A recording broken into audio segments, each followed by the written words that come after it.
New movement. It's called the Forward Movement, and it is about using change to ignite healthy dialogue about disability and accessibility issues. One step is to change the dynamic symbol indicating barrier-free access of accessible parking in many other areas as well. Anthony Frisina, a volunteer advocate and activist for this change, welcome to City Matters. How are you? Very well. So How are good you? To see you. Likewise. Thank you for having me. We've had a long relationship. We you were one of the have. first people I met when I came to Cable 14 almost 10 years ago, and you were advocating then, and you still advocate, and you still want to see change in our community when it comes to accessibility and that forward movement of change. That's right. The Forward Movement is an awareness campaign that promotes the dynamic symbol of accessibility versus what we normally see now called the universal symbol of accessibility. The universal symbol of accessibility depicts more of almost a negative connotation on persons with disabilities because it focuses more on the stationary aspect, the wheelchair, the mobility aid, so to speak. Whereas the dynamic symbol of accessibility focuses more on the movement, ignites a culture change, is really what we really need to. Yeah, and it's amazing. Here. And we've got both symbols. Hopefully we can pull that up and show people, because just as you said, the symbol alone, from like kind of like this to that moving forward, completely changes your perspective and what you're looking at. Absolutely. You know, for someone like myself, I was born with spina bifida, and I really had the opportunity to be an activist and be an advocate for inclusion at the age of 8 when I first met a gentleman with the CYO, and I'm still friends with him to this day. It was the first time outside of my friends and my Catholic family. Youth Organization. That's right, the Catholic Youth Organization. That was the first time outside of my friends and family that, you know, I really felt proud, a member of this community.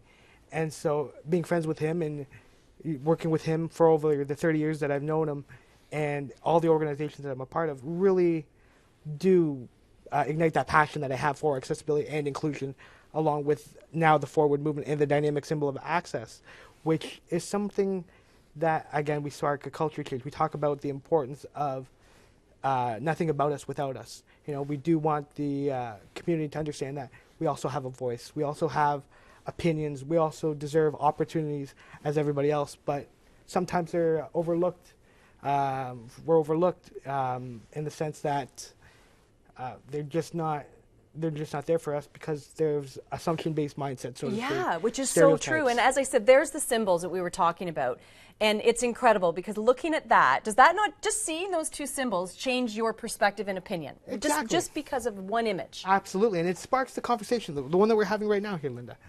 Conversations in the community, conversations all across Ontario, Canada, everywhere. Like, we want to be included in conversation. We want to spark the change, not only from a table talking perspective, you know, being a call to action to promote these changes, whether it be from a recreational standpoint, rehabilitation standpoint, employment, education. There's so many avenues we can talk about when it comes to accessibility and inclusion.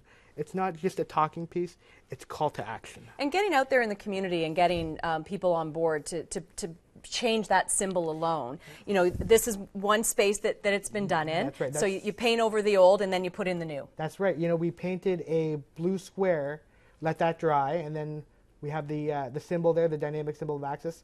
This is at the Ron Joyce Center. We did that approximately a week ago, and it's really sparked a lot of conversation. Of course it would. And we've had it done. Oh, there you are. There I am.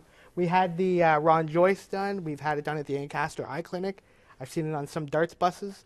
I mean, and there's many more organizations. We encourage you to get on board, get in touch with the Forward Movement to really show your presence in the community for accessibility. And anyone can do this.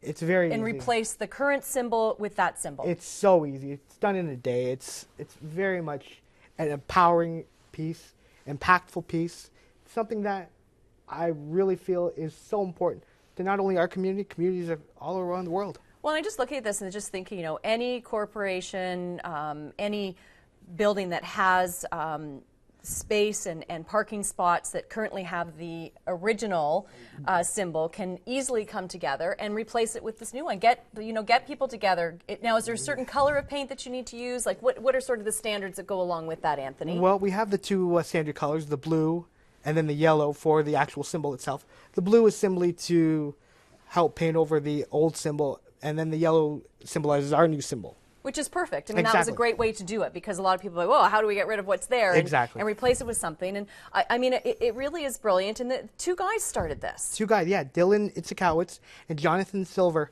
brought it to Canada from the States. It's been done in New York and Connecticut. Yeah, a lot of states have taken on this. Absolutely. And, you know, they received a blessing from the gentleman that initiated the process from the U.S. and have just been advocating year after year. It started in fall of 2016 here in Ontario. I actually saw a friend of mine advocating for this on social media, and that's how I got involved. And I said, wow, this is so powerful. This is something that really is a game changer. It is a game changer, and this is exactly what you need to do to get people to know. And I had no idea until you brought this to my attention that this is something that, you know, we could actually do in our own parking lot here at Cable 14, and any other company and organization can do it as well. Absolutely. It would be wonderful to do it here at Cable 14 to, again, spark that conversation, spark the peace, what it represents, following the movement aspect of it. And the idea is that eventually all signage will be replaced with this symbol. That's the hope. It is universally acceptable right now with the dynamic symbol of access. It's just a matter of getting organizations on board, as we've been it's like talking anything about. with change. Yeah, exactly. It takes a while. Yeah, it does take a while. But we do encourage everybody to contact Forward Movement. You know, contact me, contact your communities to get this in your parking spot, internally and externally. It can be available. Let's talk about overall the acceptance out there. I mean, it is slow, and you still work hard, and you know they're putting into place that things need to be accessible, buildings need to be accessible by certain times. Like, do you think enough's being done, or from your perspective, is it just taking too long? You know, a lot has been done. It's important that we acknowledge that we have done a lot, but there is always still more work to be done from an infrastructure standpoint, from a communication standpoint, a conversational standpoint. I think a lot of it is alleviating stigmas and stereotypes, as we talked about, alleviating the assumption-based mindset along persons with disabilities, so that there are the equal opportunities that we equally deserve as people in our communities. And in Hamilton, I mean, our numbers are higher in Hamilton than in the province and right across the country with people with accessibility issues. Absolutely. The percentage of persons with disabilities in Hamilton is greater than the provincial and national average. Right, so like, I mean, that's amazing. So we need to be doing more in our city to accommodate and as you said, change that perception and the perspective that people may currently have. Certainly, and I mean, it's not only it's not only going in and outside of a building. It's about, you know, accessing the services that building provides independently, and, you know, without compromising your dignity and self-respect, being able to do things as any able-bodied person would do. So a lot of it's, you know, we talk about normal, for example. You know, everybody has a different idea of what normal is. You know, I have my normal, you have your normal, we all have our normals. But if you compromise one's normal by, you know, having something that's not barrier-free, that in turn puts that individual at a deficit, so to speak, because they're trying to access things that they know they can access, but having to require to ask for assistance when they really don't need it. Mm-hmm. Yeah, and that's got to be tough. What can we do as individuals? Because not everyone has the opportunity to work with a company or a bigger organization, but as an individual living in this community, what can you say to them to help move things forward and make the change? I think for me, it's always just about having those conversations. You know, just asking if somebody who uses a mobility device, for example, or who has a visible or invisible disability, if they need assistance, like you would anybody else.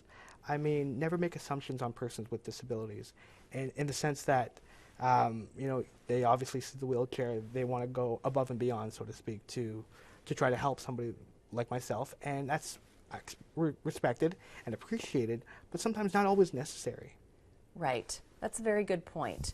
How do you decipher what's necessary and what's not? Because I think this is hard for a lot of people, right? Because genuinely we do want to help and Absolutely. We do care, and we're not trying to, you know, make it a negative situation. We want to be helpful. So what's your advice to people for that? Simply just ask, you know. Beautiful. Always ask for help. If they want to help individual with a mobility aid or a difference of ability. Yeah, that's the term I use, a difference of ability. I like that. Difference of ability. Yeah. Anthony, you're a pleasure, always. It's really great to have you. Thank you so much, Linda. Keep the forward movement moving forward.